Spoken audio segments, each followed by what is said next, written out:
영적 마지노선 라는 제목으로 하나님의 말씀 증가하겠습니다. 1차 세계대전 후에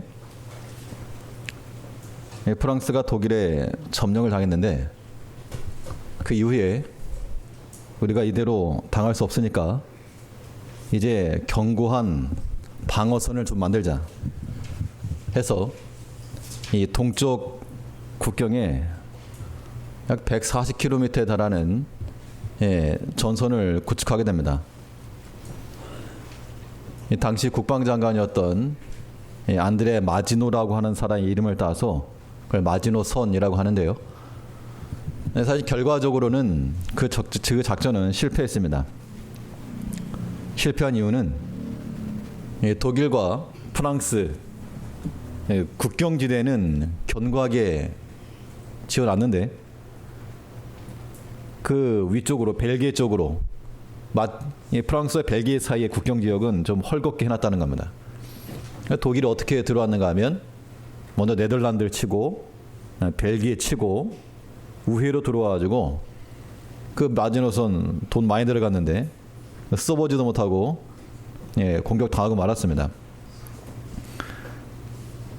그런데 오늘날 최후의 보루라는 그런 의미로서는 여전히 그 말이 쓰이고 있습니다. 우리식으로 말하면 뭐 배수진 정도가 되겠습니다.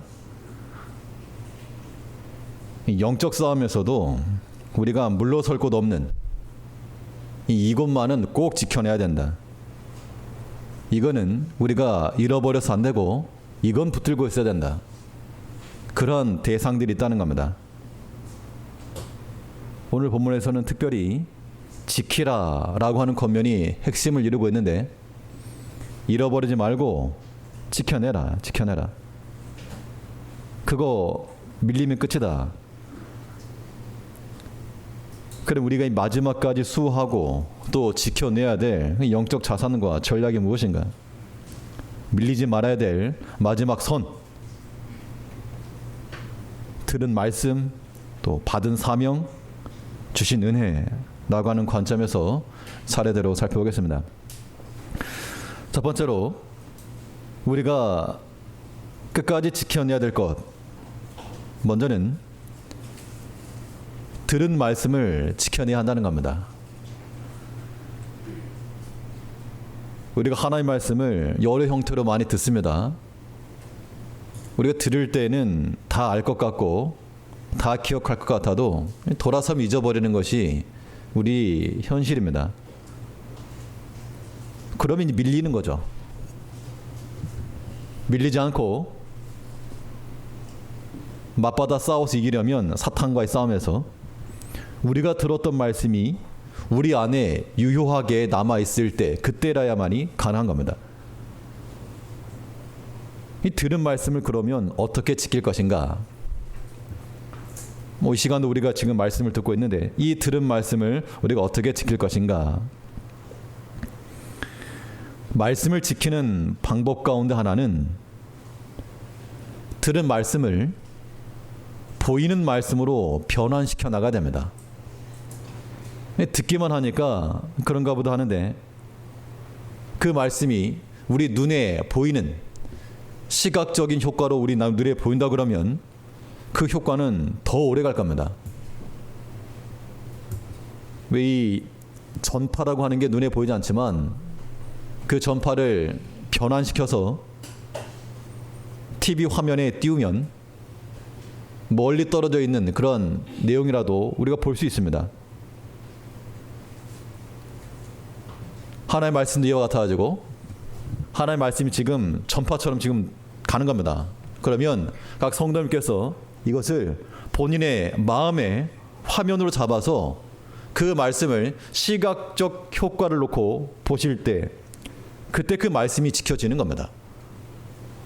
그러니까 우리 이거 밀리지 말아야 된다. 이 말씀 지켜야 된다.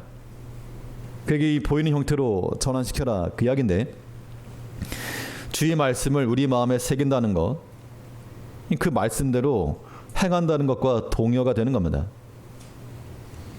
그러니까 우리 들리는 말씀을 보이는 말씀으로 바꾸려면 그 들은 말씀에 대해서 순종하여 나가는 자들이 되어야 한다는 겁니다. 오늘 본문에서 이 바울 사도는 이 디모데를 향해서 권면하면서 그 들은 말을 지켜라 라고 권면하고 있습니다. 우리 13절을 보시면 1장 13절에서 너는 그리스도 예수 안에 있는 믿음과 사랑으로서 내게 들은 바 바른 말을 본받아 지키고,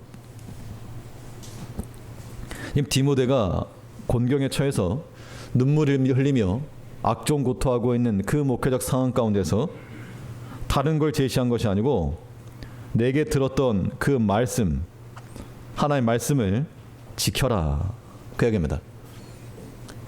지킨다는 게 당연히 그 말씀을 본받아 지킨다는 것은 그대로 행할 것을 우리에게 요구하는 겁니다.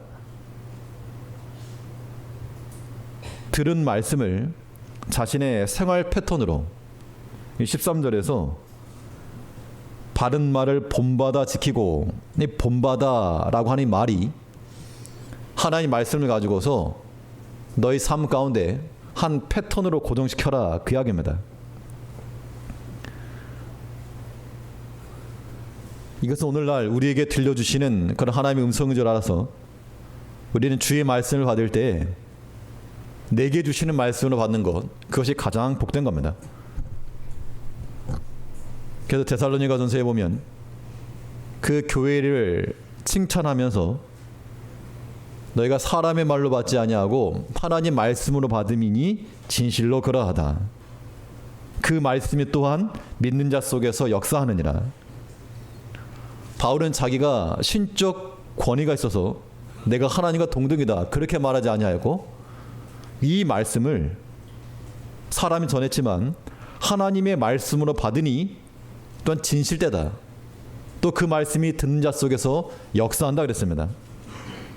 그러니까 이게 윈윈인 거죠. 하나님 말씀을 들은 우리는 순종하여 이기고, 또 우리가 순종한 그 말씀은 역사하여 이긴다는 겁니다. 우리도 이기고 하나님도 이기고, 이것이 말씀 안에서의 윈윈 전략입니다.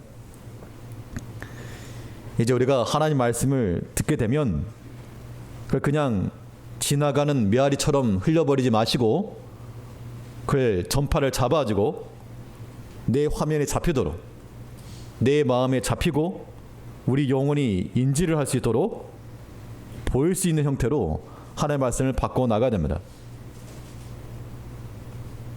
바꾸는 것도 나중에 하면 안 되고, 이건 빨리.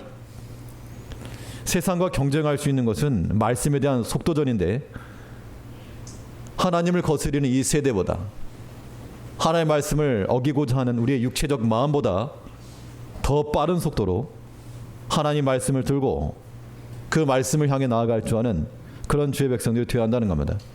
그런 마음을 가질 때 하나님의 말씀 지키는 거예요. 자, 하나님의 말씀 지킨다라고 하는 것은 우리가 들은 말씀을 그냥 어이 하고 버린 것이 아니고 우리 삶의 하나의 정형화된 하나의 삶의 패턴으로 정착시켜내야 한다는 겁니다. 그러므로 그 말씀을 우리는 먼저 순종하여 우리도 이기고, 또 그 말씀이 역사함으로 하나님께서 이겨나가시는 이러한 승리의 삶이 우리 가운데 있어야 됩니다. 또 들은 말씀을 지켜낸다는 것은 순종을 통해서 보이는 형태로 바꿀 뿐만 아니라 이 말씀을 담는 그릇이 필요한데요, 어디다 이 말씀을 담을 것인가? 우리는 이 들은 말씀을 믿음과 사랑이라고 하는 그릇에 담아야 됩니다. 그래야지만이 말씀 지킬 수 있는 겁니다. 내용물이 귀하면 귀할수록 그것을 담는 그릇도 귀한 것으로 하게 되어 있습니다.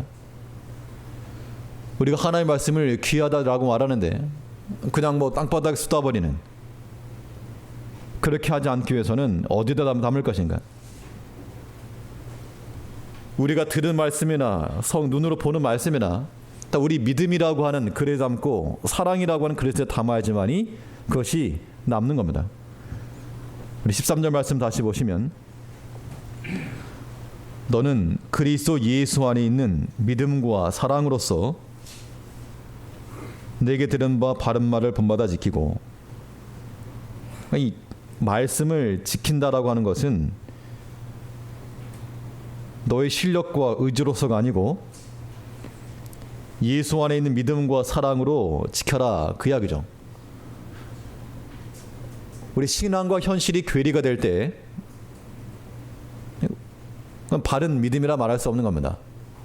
근데 우리가 어떤 경험을 많이 하게 되는가 하면, 하나님의 말씀 참 좋긴 좋은데 그 말씀대로 어떻게 사냐, 말씀대로 어떻게 사냐.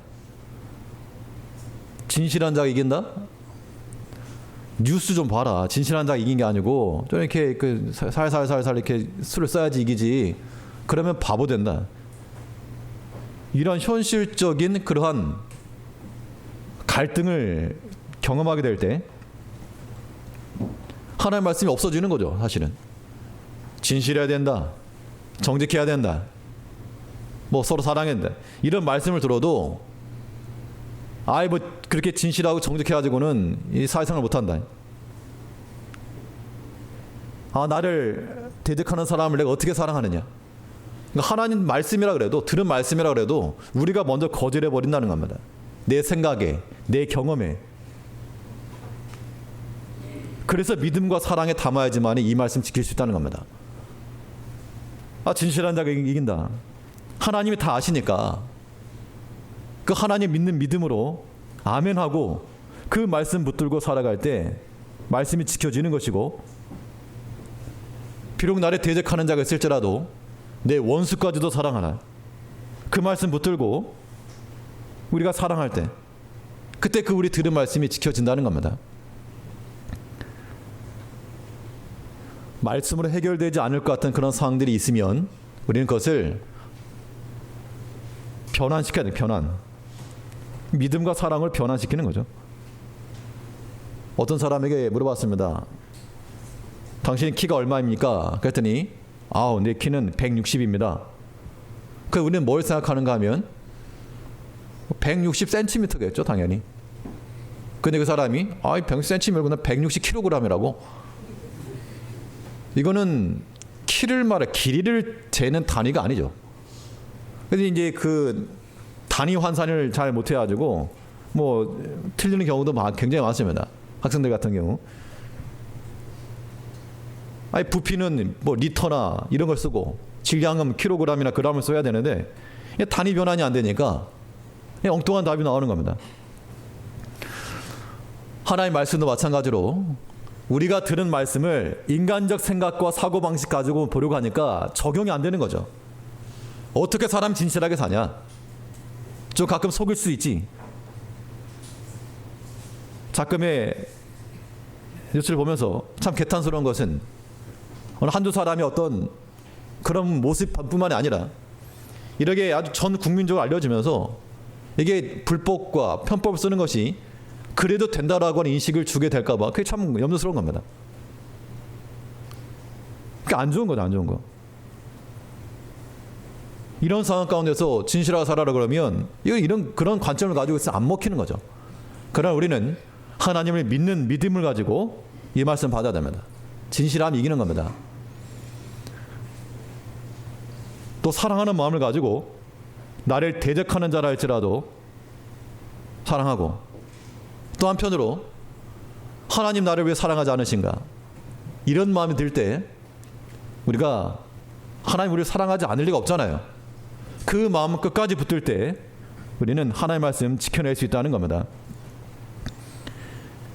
오직 믿음의 생각과 그 판단을 가질 때라야만이 하나님의 말씀이 적용되고, 또 사랑하는 마음을 가질 때라야만이 하나님 사랑과 사람 사랑이죠. 그 말씀이 역사하는 겁니다.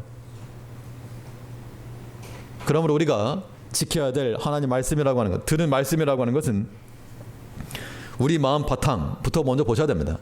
그릇을 준비해 놓고 받아야지 그냥 가지고 받으면 어떡합니까? 하나님은 참으로 그러하시다. 하나님 만능의 하나님이시오. 모든 악한 것, 거짓된 것 다 물리치시고 진리 가운데 인도하시는 하나님이심을 믿고 우리는 그 믿음 안에 주의 말씀을 받아야 됩니다. 그 말씀 안에, 그 믿음 안에 우리는 진실함과 거룩함과 정결하게 살아가는 삶의 원리가 적용되는 겁니다. 이 세상이 악하고 어그러지는 세대일지라도 어떻게 그렇게 사느냐, 그런 믿음, 그런 말씀 하시고 우리는 살아야 됩니다. 하나님 우리를 사랑하시니까 하나님을 사랑하고 또 그의 사랑을 입은 자들에게는 합력하여 선을 이루신 하나님, 그 하나님 믿을 때 우리는 어떠한 일을 당하더라도 그 말씀 의지해서 나갈 수 있다는 겁니다. 사실 이거 아니면 살 수가 없는 거죠. 하나님 원망하면서 어떻게 삽니까? 우리가 불신앙 가지고 어떻게 살아갑니까? 우리의 마음을 믿음과 사랑의 모드로 전환시키고 주의 말씀을 받은 대로 받은 즉시 믿음이 집어넣고 사랑이 집어넣어서 그 말씀이 유효하여 우리의 삶을 이끌어갈 수 있는 말씀의 지도를 잘 받는 우리 믿음의 백성들 되어야 되겠습니다. 둘째로 우리가 지키고 또 밀리지 말아야 될 영적 자산과 전략이 무엇인가? 둘째는 이 받은 사명을 지키기에 힘써야 한다는 겁니다. 우리가 받은 사명이라고 하는 것을 잘 지켜내시려면 이 사명을 어떻게 생각하셔야 되는가? 이걸 내가 띄웠다 붙였다 할 수 있는 것으로 여기시면 안 되고 주께서 내게 부탁하신 것으로 받아야 됩니다. 우리가 내가 뭐라고 주께서 내게 부탁을 하시는가? 그 부탁을 못 들어드린다 그러면 그건 도리가 아닌 겁니다. 우리가 직접적인 음성을 듣지 못했어도 아무개야 이거 하거라 이런 음성을 듣지 못했어도 하나님께서 섭리 가운데 역사하시고 내게 은사를 주시고 감당할 수 있는 환경과 또 능력과 또 체력을 주셨을 때 그거 하나님 맡기신 것인 줄 알고 그거 잘 감당하셔야 됩니다. 언제까지요? 1년 동안 죽도록 충성하는 거죠. 죽도록 끝까지 가는 겁니다. 14절을 보시면 우리 안에 거하시는 성령으로 말미암아 내게 부탁한 아름다운 것을 지키라. 여기 14절에도 지키라. 뭘 지키라 그랬는가 하면 내게 부탁한 것을 지켜라. 내게 부탁한 그 명령 자체가 아름다운 거죠. 선하고 귀한 거다 그 이야기입니다. 내게 부탁한 아름다운 걸 지켜라. 현재 디모데가 처한 목회적 환경이 쉬운 환경이 아니었다 그랬습니다. 눈물 흘리면서 고통스러워하던, 왜 고통스러웠을까요? 성경에 나오지 않았지만 사례비가 쪄가지고 먹고 살기 힘들어서 그러지 않았습니다. 뒤에 나오면 알겠지만 바울도 자기 자신이 내가 많은 사람들에게 대적을 당했다. 아마 반대하는 사람들이 많이 있어서 말씀을 전해도 받아들이지 못하고 도리어 반대의 주장을 하고 하다 보니까 그런 부분에서 아마 많은 괴로움을 겪었던 모양입니다. 그런 마음을 갖게 되면 어떤 마음이 들겠습니까? 목회자 입장에서 전심을 다해서 성도를 섬기고 하나님을 전하면 아멘으로 화답을 하고 이래야 정말 힘이 나고 그러지 설교할 때마다 땡 그것도 그거 아니다 이런 식으로 쉽게 말하면 튕겨 나오는 것처럼 흡수가 돼야 되겠는데 튕겨 나온다 그러면 감당이 되겠습니까? 난 안 되겠, 난 아닌가 보다. 아마도 디모데가 처한 상황이 그런 상황이었다는 겁니다. 그때 피하고 싶고 어떻게 보면 이제 그만 내려놓고 싶은 그런 순간을 당하였을 때 바울 사도의 권면은 그거 네가 들었다 놨다 할 수 있는 거 아니다. 환경이 어렵다 그래서 놓거나 버리지 말아라. 그것은 주께서 맡기신 것이라. 우리를 구원하신 예수님께서 특별히 다른 사람이 감당할 수 없으니까 그 어려운 거 다른 사람 감당할 수 없으니까 특별히 너에게 맡긴 것이다. 이런 권면인 겁니다. 이 마음을 가지고 우리가 주께 받은 사명 감당할 수 있어야 되겠습니다. 우리 인생 가운데 평탄한 삶이 없죠. 평탄한 인생이 없습니다. 이 성도님들 가정을 위해서 이렇게 기도하다 보면 한 가정 한 가정 생각하면 이 가정은 이게 좀 기도 제목인 것 같고, 이 가정은 이게 기도 제목인 것 같고, 그냥 지나칠 수 있는 가정이 아무도 없는 것 같습니다. 우리는 인생이 다 그렇게 평탄함이 없는 굴곡진 인생이지만, 그럴지라도 우리는 주께 받은 그 사명 놓치지 말고 나가야 됩니다. 그게 아름다운 것이요, 하나님이 기뻐하시는 겁니다. 내 자식을 누가 구해줬습니다. 그러면 보통 마음 같으면 어떻게 합니까? 살해하죠. 정말 고맙습니다. 고맙습니다. 가진 게 없어도 살해하고자 하는 마음을 가질 겁니다. 그게 도리죠, 도리.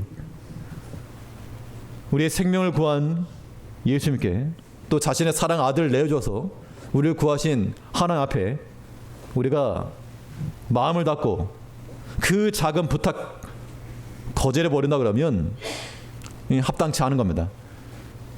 뭐 큰 거 요구하는 것도 아니고 하나님께서 우리에게 요구하시는 거, 그게 뭡니까 그거? 너 그럼 거룩한 삶 살아라. 하나님을 사랑하며 살아라. 진심으로 하나님 앞에 예배드려라. 뭐 이런 부탁이죠. 뭐 나가서 뭐 세계 평화를 위해서 행동을 하는 것도 아니고, 그 작은 부탁 우리가 거절할 명분이 없는 겁니다. 우리가 받은 사명을 잘 지켜나가려면 이 부탁 누가 하신 거라고요? 주님께서 내게 하신 것이라. 사람이 준 게 아니라는 겁니다. 주님께서 내게 맡기신 것인 줄 알고 나는 주의 일을 한다.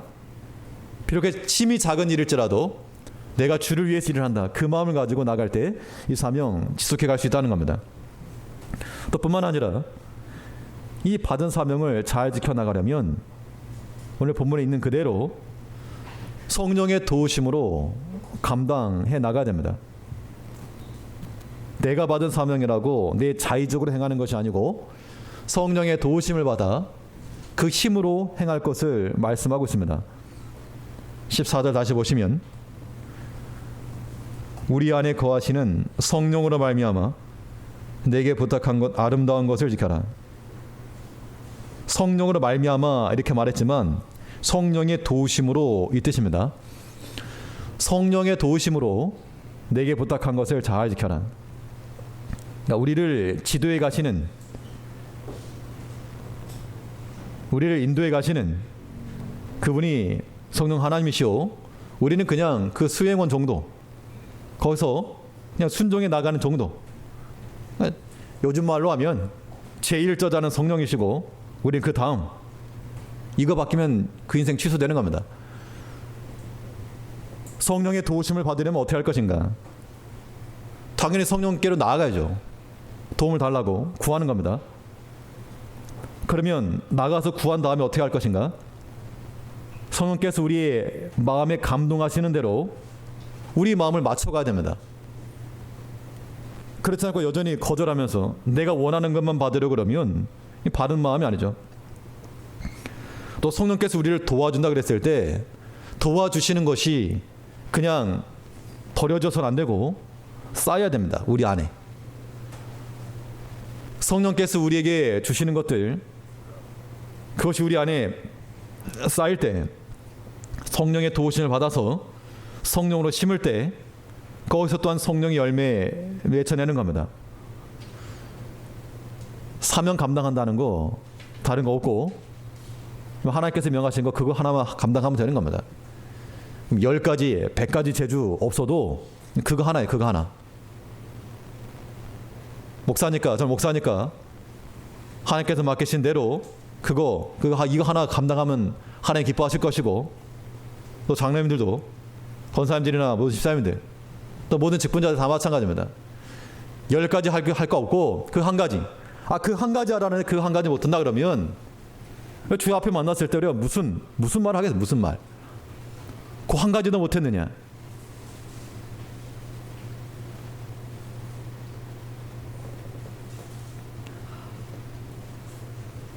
하나님께서 우리를 사랑하시고 우리에게 선물로 주신 것이 사명인 겁니다. 내가 원해서 얻은 거 절대 아닌 거죠. 그러므로 주의 부탁인 줄 알고 하나님의 마음을 이해하고, 아픈 마음이죠. 대신할 사람이 없다. 누가 해줄 사람이 없다. 찾고 찾아도 사람이 없다는 겁니다. 그래서 우리에게 부탁하신 것인 줄 알고 그 주의 부탁 매몰차게 거절하지 말고 이해하고 순종해 나갈 수 있는 우리가 되어야 됩니다. 그러면 반드시 성령께서 우리 도와주시는 겁니다. 여러 가지 어려움이 있을지라도, 눈물 나는 그런 상황일지라도 성령께서 도우시면 감당하는 겁니다. 감당할 수 힘을 달라고. 실력 달라고 구하지 마시고 순종할 수 있는 믿음 달라고. 내 실력 이거밖에 안 되지만 이거라도 쓰임받게 달라고 그런 간구할 때 하나님께서 기뻐하시고, 또 우리에게 주신 사명이 잘 이루어질 때 하나님 영광 얻으신다는 겁니다. 아무쪼록 우리에게 맡기신 그 사명 빼앗기지 말고 밀리지 말고 또한 놓치지도 말고 끝까지 잘 지켜서 감당할 수 있는 우리 모든 제게 성도님들 되시 바라겠습니다. 첫째로 마지막까지 수호하고 지켜내야 될 영적 자산과 전략이 무엇인가? 주신 은혜를 지키기에 힘써야 되겠습니다. 하나님께서 우리에게 은혜를 주시는데 은혜를 주시는 방편이 양면성이 있는데요. 하나는 플러스 은혜가 있고 또 하나는 마이너스 은혜가 있습니다. 말을 붙이자면 그런 거죠. 플러스 은혜가 있고 마이너스 은혜가 있는데, 플러스 은혜가 무엇인가? 말 그대로 우리에게 유익이 되고 또 우리를 사랑해주고 섬기고 협력하는 자들을 통해서 은혜를 주실 때 우리 플러스 은혜라고 말할 수가 있겠습니다. 우리 본문 16절을 보시면 16절에서 원컨대 주께서 오네시보로의 집에 긍휼을 베푸시옵소서. 저가 나를 자주 유쾌케 하고 나의 사슬에 매인 것을 부끄러워 아니하여 로마에 있을 때 나를 부지런히 찾아 만났느니라. 오네시보로에 관한 이야기를 하면서 하나님께서 오네시보로에게 긍휼을 베푸시기 원합니다. 그 이유인즉슨 그 오네시보로가 바울을 자주 찾아갔다는 겁니다. 감옥에 있을 때, 로마 감옥에 있을 때 자주 찾아가서 만났고, 또 16절 중반에 보니까 저가 나를 자주 유쾌케 하고, 유쾌케 했다라고 하는 게 무슨 개그를 쳐가지고 웃기는 그런 걸 아니겠죠. 뭐 하하하 웃는 그런 유쾌함이 아니고 마음의 즐거움을 주었다는 겁니다. 어떻게 그러면 마음의 즐거움을 주었겠는가? 감옥에 고생하고 있으니까 찾아간 거. 어떻게 보면 신방한 거죠. 어려움에 처했을 때 누군가 찾아서 위로해 준다 그러면, 물론 어떨 때는 귀찮을 때도 있지만 마음을 함께 나눠준다 그러면 그게 고마운 거죠. 마음의 위로가 되는 겁니다. 또 많은 섬김과 위로라 그랬는데 작은 위로 하나가 큰 힘이 될 수 있는 거죠. 이 목회하는 것도 마찬가지입니다. 특히 목회자들은 좀 단순해가지고 작은 것에 감동받기 쉬운데, 그럴 때 하나님 앞에 그냥 감사합니다. 단지 무슨 거기서 밥 사 먹읍시다, 밥 사주고 뭐 어디 갑시다 이런 것만이 아니고 하나님께서 우리에게 섬기는 자들을 통해서, 협력하는 자들을 통해서 은혜를 주신다는 겁니다. 근데 유쾌케 했다라고 하는 말을 다른 말로 바꾸면, 그 실내에 오랫동안 있으면 공기가 탁해지죠. 이때 창문을 열고 환기를 시키면 다시 상쾌한 바람을 얻을 수가 있습니다. 여기서 유쾌케 했다라고 하는 말이 바로 그와 같아서 환기입니다. 새로운 환기. 여러 가지 목회적 어려움이 처했는데 이 오네시보로가 찾아와서 마음을 좀 편안하게 해주고 또 즐겁게 해주고 믿음의 말을 하면서 위로를 주었다는 겁니다. 이것이 새로운 목회적 동기가 되었다, 그 이야기입니다. 그렇기 때문에 우리 성도님께서도 목회자는 아니시지만 반목회 하시는 건 반목회, 그런 마음들 가셔야 돼요. 반목회 어떻게 할 것인가? 목회자의 마음을 유쾌케 해주면 됩니다. 예. 그 어떻게 유쾌케 하는가? 믿음으로 하시면 돼요, 사실은. 성경에 보면 사랑하는 자녀들, 내 자녀들이 믿음 안에 거한다는 것보다 더 기쁨이 없도다. 성도님께서 각 가정들마다, 개인들마다 믿음으로 산다는 소식이 들리면 그게 목회자의 즐거움이요 유쾌함입니다. 근데 반대로 말씀 불순종하고 어기고 인본주의 쓰고 그러면 아무리 쉬쉬하면서 해도 다 들리죠. 들으려고 듣는 거 아니지만 다 이렇게 뉴스에 다 나옵니다. 그러다 보면 마음이 또 상함이 있고, 하나님께서 우리에게 은혜를 주실 때 이 오네시보로와 같이 협력하는 자, 섬기는 자, 이런 자들을 통해서 은혜를 주실 때 플러스 은혜인 줄 알고 앞에 감사하는 마음으로 그들에게 어떻게 할 것인가. 은혜의 보답이 필요하죠. 은혜의 보답은 바울 사도는 기도로서 보답을 해 주었다 그랬습니다. 16절에서 원컨대 주께서 오네시보로의 집에 긍휼을 베푸시옵소서. 이 간구죠, 간구. 그러니까 성도님께서 목회자들에게 반목회하시면서 플러스 은혜를 주시게 되면 그냥 거저가 아닙니다. 보이지 않지만 물론 모든 성도를 위해서 다 기도하지만 또 한편으로 마음을 함께 나누는 그 형제들에게 이런 하나님 앞에 긍휼 얻길 바라는 이런 기도가 나오겠죠. 그럼 우리가 서로 목회자뿐만 아니고 성도 간에도 서로가 플러스 은혜의 존재가 되고 서로가 또 오네시보로 같은 사람이 되어서 서로의 마음을 유쾌케 하고 즐겁게 할 줄 아는 우리가 되어야 됩니다.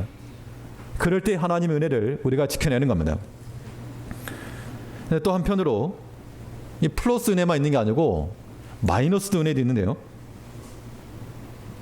우리를 대적하고 반대하는 자들을 통해서도 하나님 은혜를 주시는데 이것을 우리가 마이너스 은혜다라고 표현할 수 있겠습니다. 바울 곁에 이 오네시보로와 같은 사람이 서서 즐겁게 하고 유쾌케 했지만 모든 사람이 다 그랬던 건 아니었고 또 반대하는 사람도 있었다는 겁니다. 15절을 보시니까 아시아에 있는 모든 사람이 나를 버리니 이 일을 내가 안 하니 그 중에 부겔로와 허모게네가 있느니라. 오네시보로 같은 사람은 한두 사람이었고 더 많은 사람은 부겔로와 허모게네와 같은 이런 사람들이 대적하고 버렸다. 이렇게 말하고 있습니다. 그런데 여기서 우리가 이해해야 될 것은 바울의 논지는 그러니까 그 사람들 나쁜 사람들이다 이 말이 아니고 나를 대적하는 자들이 있었을지라도 분명 낙심이 될 만한 상황이지만 은혜의 하나님께서 나를 지켜줬다 그 이야기죠. 디모데에게 하는 말 아닙니까? 지금 내가 많은 어려움 가운데 처했지만 그 하나님 너 그래도 사랑하신다. 믿음 잃지 말아라. 지금 그 얘기인 겁니다.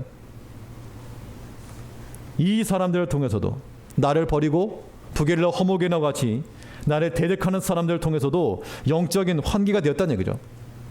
그러니까 때로 여러 가지 어려움 당할 때 또 영적 각성을 하게 되고 긴장을 하여서 하나님 앞에 매달리고 일이 술술 잘 풀리기만 하게 되면 그래서 그것도 사실 좋은 게 아니죠.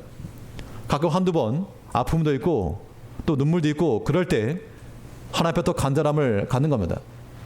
하나님께 우리 사랑하셔서 아픔에 때를 주시고 눈물에 때를 주실 때 우리 어떻게 할 것인가? 믿지 아니하는 사람들처럼 하나님 없다라고 말하지 말고 이거 마이너스 은혜인가? 마이너스 은혜. 여전히 나를 사랑하시고 나로 하여금 더 깨달으라고 또 하나님 의지하라고 또 그 계기를 통해서 하나님께서 새로운 은혜로 나아가게 하실 거 그거 믿고 인내하라는 겁니다. 하나님께서 우리에게 은혜를 주실 때는 내가 하고 싶은 말만 하지 말고 듣고 싶은 말 듣지 말라는 겁니다. 우리는 하나님께 주시는 것이면 플러스도 은혜로 받고 마이너스 은혜로 받아가지고 그 은혜를 다 지켜내야 됩니다. 버릴 게 없네요. 버릴 게 없습니다. 믿음으로 받으면 버릴 게 없으므로 이제 이 바울 사도가 디모데 개인에게 하는 말이지만 이 말씀을 또한 우리 신약교회 여기에 지금 우리 성도님들에게 주신 개개인의 말씀인 줄 알아서 우리가 끝까지 지키고 상실하지 말아야 될 것 하나님의 들은 말씀을 기억하시도록 다 뭐 기억해야지 그런 기억력으로 기억할 게 아니고 순종함으로 기억해요. 순종함으로 믿음과 사랑에 담아서 믿음으로 기억해내는 겁니다. 주께서 내게 부탁하시는 것인 줄 알고 이 사명 없이 여기지 말고 성령의 도우심의 힘으로 감당하시며 하나님께서 우리에게 형통한 길을 주시건 곤고의 길을 주시건 우리를 대적하는 자를 만나게 하시건 우리를 협력하는 자를 만나게 하신 건 다 하나님의 은혜인 줄 알아서 하나님의 은혜를 놓치지 말고 그까지 지켜나갈 수 있는 모든 성도님 되시기를 간절히 바라겠습니다. 기도하겠습니다. 우리를